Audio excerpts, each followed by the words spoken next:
ಭಾಷೆ ಕನ್ನಡ ಕನ್ನಡ ಕಸ್ತೂರಿ ಕನ್ನಡ.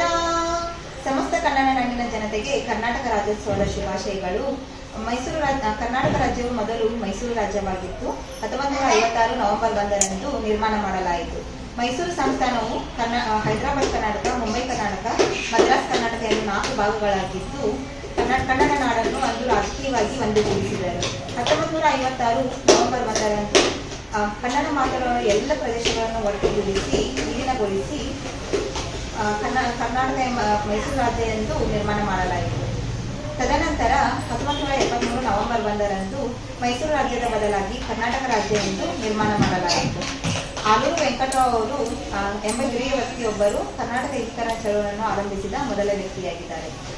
ಕರ್ನಾಟಕದ ಮೂಲ ಎಲ್ಲಿಂದ ಬಂದಿದ್ದು ಎಂದು ತಿಳಿದರೆ ಕರ್ನಾಟಕದ ಪದದ ಮೂಲ ಸಂಸ್ಕೃತದ ಕನ್ನಡ ಎಂಬ ಪದದಿಂದ ಕರ್ನಾಟಕ ಎಂಬ ಪದವು ಬಂದಿದೆ. ಎಲ್ಲಾದರೂ ಇರು ಎಂತಾದರೂ ಇರು ಎಂದೆಂದಿಗೂ ನೀ ಕನ್ನಡವಾಗಿದ್ದು ಕನ್ನಡವೇ ಸತ್ಯ ಕನ್ನಡವೇ ನಿಜ. ಜೈ ಹಿಂದ್ ಜೈ ಕರ್ನಾಟಕ ಮಾತೆ. ಧನ್ಯವಾದಗಳು.